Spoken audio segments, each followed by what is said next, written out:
Olá, gente querida! Hoje é sábado, dia 18 de julho, e nós nos alegramos porque, mais uma vez, estamos aqui em torno de Sua Santa Palavra. O Salmo 19, no versículo 10, diz o seguinte: O respeito ao Senhor é puro, dura para sempre. Os mandamentos do Senhor são genuínos, justos todos, sem exceção. O trecho do Evangelho de hoje, para nossa leitura, é de Mateus, capítulo 12, versículos 14 a 21. Naquele tempo, os fariseus saíram e fizeram um plano para matar Jesus. Ao saber disso, Jesus retirou-se dali. Grandes multidões o seguiram, e ele curou a todos. E ordenou-lhes que não dissessem quem ele era, para se cumprir o que foi dito pelo profeta Isaías. Eis o meu servo, que escolhi, o meu amado, no qual coloco a minha afeição. Porei sobre ele o meu espírito, e ele anunciará às nações o direito. Ele não discutirá, nem gritará, e ninguém ouvirá a sua voz nas praças.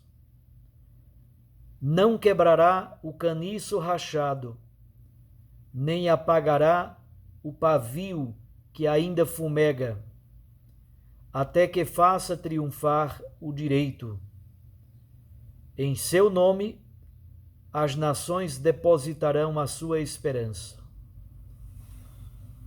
Palavra da salvação. Glória a vós, Senhor. Minhas irmãs e meus irmãos, nós estamos caminhando para o capítulo 13, que é o grande discurso em parábolas. Ganha força cada vez mais essa técnica da revelação da identidade de Jesus e, ao mesmo tempo, o seu ocultamento. Jesus se revela plenamente, mas aqueles que deveriam reconhecê-lo, na verdade, não conseguem perceber a sua identidade. Nos versículos anteriores deste capítulo 12, Jesus se apresenta como o Senhor do sábado. Os seus discípulos, vimos no trecho do Evangelho de ontem, recolhem espigas de trigo no sábado porque estão com fome. E Jesus utiliza o texto de Oséias 6:6, misericórdia é o que eu quero, não sacrifício. Ele também cura um homem de mão ressequida na sinagoga. É um modo de dizer que fazer o bem não se opõe ao descanso sabático. Pois bem, hoje, no versículo 14, os fariseus decidem matar Jesus, exatamente porque ele curou o homem de mão ressequida na sinagoga num dia de sábado, e ele se coloca como aquele que tem autoridade, inclusive sobre o sábado. Decidem matar aquele que só fez o bem. E aí Jesus se retira em silêncio. Mas quanto mais ele se retira, quanto mais ele se oculta, mais o seu ministério se revela. Mateus diz que muitas multidões, grandiosas multidões o seguiram. E ele curou a todos. Veja que coisa interessante. Ao mesmo tempo em que ele se retira, as multidões o seguem e ele cura a todos. Aqui está o grande paradoxo. Na verdade, o ocultamento é ao mesmo tempo a sua revelação. Jesus então utiliza a técnica que no Evangelho de Marcos é conhecida como o segredo messiânico. Ele pede e até ordena que não se diga nada a ninguém sobre a sua identidade. Não divulgar. Como entender essa história do segredo messiânico?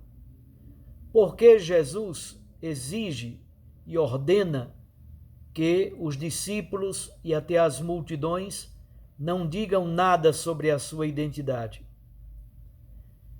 Primeiro, no Evangelho de Marcos, a identidade profunda de Jesus só será plenamente revelada na cruz e na ressurreição. Segundo, do ponto de vista muito humano, Jesus exige isso, que a sua identidade não seja revelada, que não se espalhe, exatamente para não provocar a reação negativa da parte dos escribas e dos fariseus.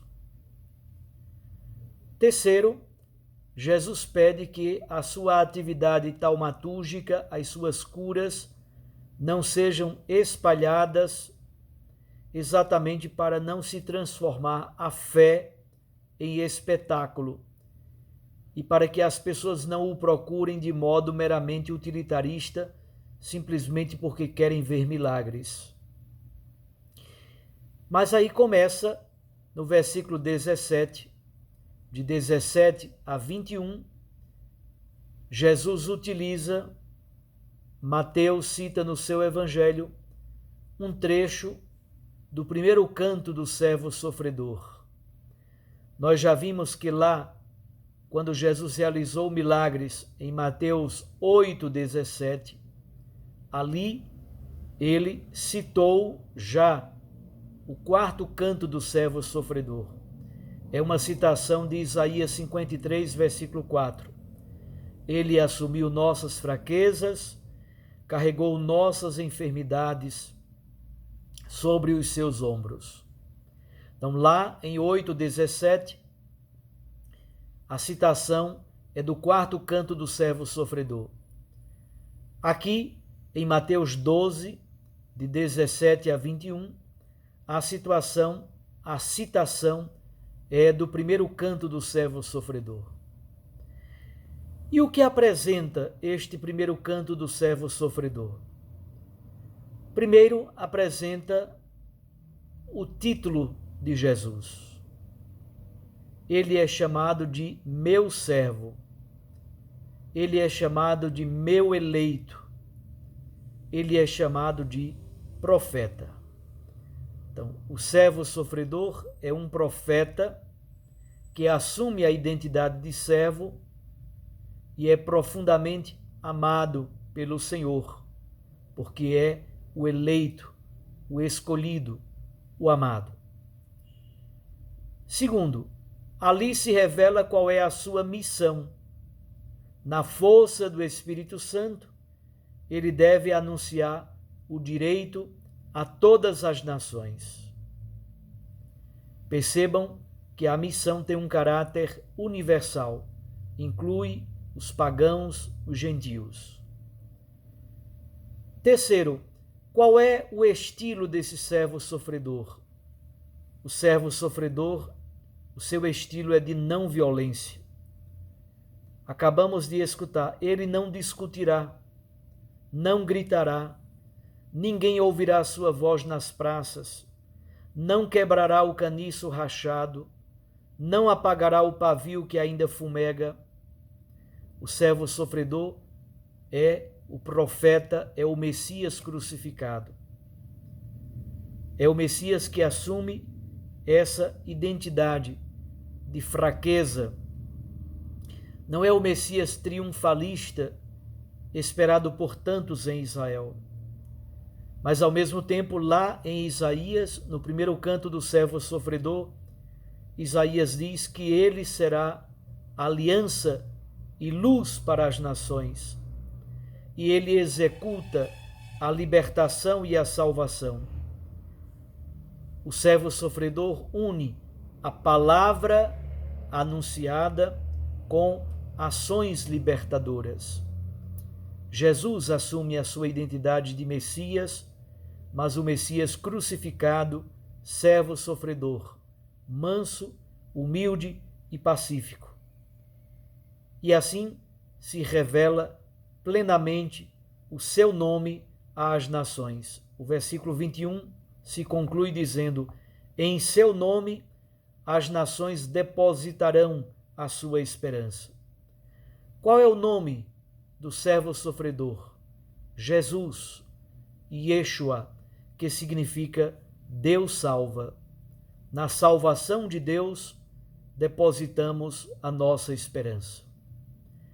Minhas irmãs e meus irmãos, para orarmos com a palavra, vivenciarmos esta palavra, reflitamos hoje, oremos exatamente esta experiência de um Messias, servo sofredor, doador da vida, que passou fazendo o bem, sem levantar a voz e sem usar de violência. É essa a identidade de Jesus, o servo sofredor, o Deus que salva. Até amanhã, se Deus assim nos permitir. Deus os abençoe e os guarde, em nome do Pai, e do Filho e do Espírito Santo. Recorde que a palavra aquece o coração, a Eucaristia nos lança para a missão. Fique com Deus e com sua Mãe Maria Santíssima.